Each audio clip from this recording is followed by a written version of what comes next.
socialist Nathan Robinson, a complete useless leech on the ass of society, posted himself, quote, "Live your life in such a way that people will be sad when you die." That was above a screen cap of a New York Times headline that said, "Torrent of hate for health insurance industry follows CEO's killing." That piece from the New York Times is all about people who apparently were perfectly fine with the murder of Brian Thompson on the streets of New York City. In a development that I'm sure a lot of people did not expect, members of Ben Shapiro's own audience have been, well, lashing out against Shapiro and his commentary following, the assassination of UnitedHealthcare CEO Brian Thompson. Now, his own fans are calling him out for being completely out of touch with nearly all Americans who do absolutely hate our broken healthcare system. And so he published a video titled "The Evil Revolutionary Left Cheers Murder." Now, right off the bat, he's making a mistake by thinking that it's only people on the left who have been cheering on the murder or assassination of that executive. Fact of the matter is, a lot of people across the political spectrum had been either sharing that they feel no empathy for Brian Thompson or even going so far as to celebrating it. And if you take a look at the thumbnail for the video, he has an image of Taylor Lorenz, who also, was explaining why it is that people are celebrating this, or why people would want UnitedHealthcare CEO dead. Shapiro went well beyond just condemning messages of joy or mockery about the shooting. That alone is totally understandable. In fact, we have done that ourselves. I don't ever want to encourage violence or murder. I don't think that's the way to solve the issues that we're having with our healthcare system. But he went to some extreme lengths to defend Thompson and the screwed up predatory system he was a major player in. Take a look. Unfortunately, bubbling under the surface of all this is something very serious, really serious. What is that serious thing? The revolutionary left is creeping into the mainstream. The shooting of Thompson has unleashed a wave of evil from members of the left. Thompson was not a criminal.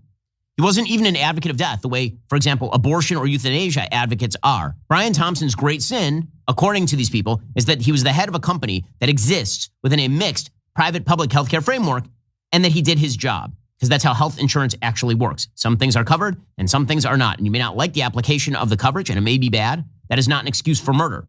So in case you missed it there, according to Ben Shapiro, reproductive rights activists are more responsible for killing people than a company that routinely denies claims for healthcare coverage. In fact, UnitedHealthcare specifically has been found to reject anywhere between 32% to 33% of claims. Keep in mind, understand what that means, guys. Okay, that is a ton of people who pay into the system, pay their monthly payment to UnitedHealthcare, and then once they need that health insurance company to provide coverage for life-saving procedures, they're denied. That's unacceptable. And I can understand the rage people are feeling at this broken system. He also hilariously suggests that Bernie Sanders criticizing the system is a form of stochastic terrorism.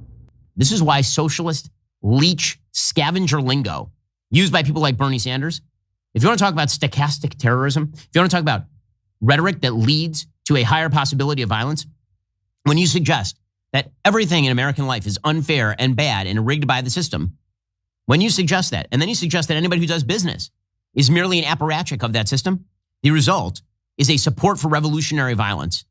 You're raising that temperature. It's going to stop bubbling and it's going to start bursting out into the open.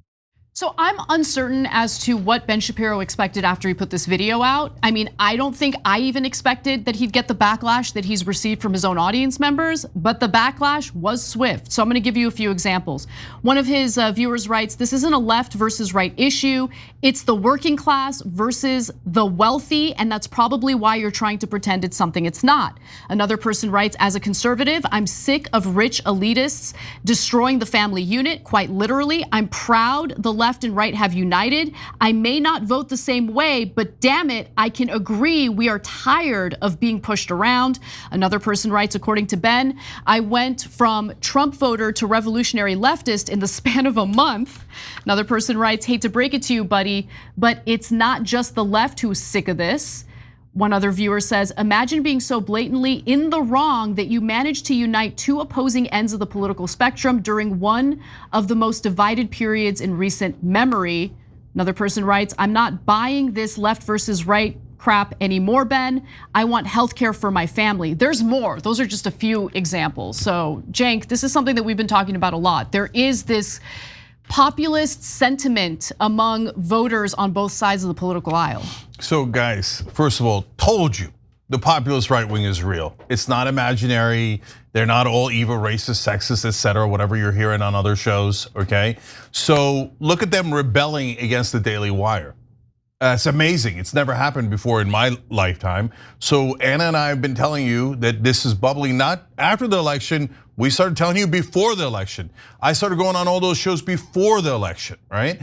And I did the populist plank on tyt.com before the election. So it's real, and it is, to me, it's super exciting. It's not about Trump.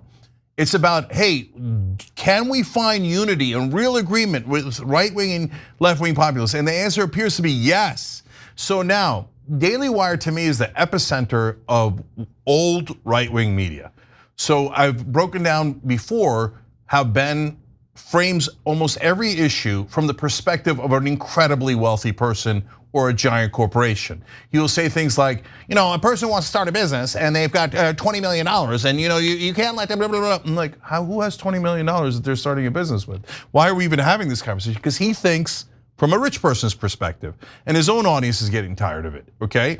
And I can give you 100 examples of that. But interestingly, this is really important. What is the second thing Daily Wire is known for? Matt Walsh, Michael Knowles, etc. Culture wars. What do culture wars do? They divide us. So hey, dude, remember it's really the trans people that are the problem. And immigrants is a complicated question, but immigrants are the problem. Look down at the people who have less power than you, right?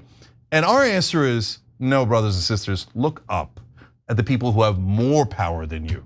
Those are the people who are actually fixing the rules and fixing the situation so we live under corporate rule and are their indentured servants for the rest of our lives. And that is what the revolution is about. It should never be violent, it should never be physical, because that'll delegitimize the movement. But he's worried about a populist revolution, and that's the one thing he's right about, because we're coming. I want to go to the last graphic here because I think this is important.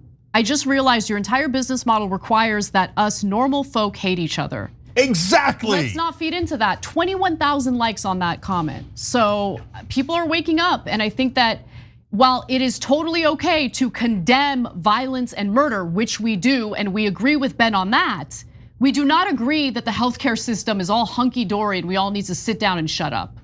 All right, if we're the ones leading the revolution, I'm super happy about it. Left-wing populists, right-wing populists, come here. Let's do an actual revolution against corporate rule in this donor class. Don't listen to anyone in right-wing or left-wing media who tells you, oh no, the establishment Republicans and Democrats are the answer, and this current system is wonderful, and nothing should fundamentally change. He sounds like Joe Biden when he says that. All right, we've got a lot more of this in the bonus episode for our members, tyt.com/team if you want to join, or hit the join button below on YouTube. We'll see you there. Thanks for watching the Young Turks, really appreciate it. Another way to show support is through YouTube memberships. You'll get to interact with us more. There's live chat emojis, badges. You've got emojis of me, Anna, John, JR. So those are super fun. But you also get playback of our exclusive member-only shows and specials right after they air. So all of that, all you gotta do is click that join button right underneath the video. Thank you.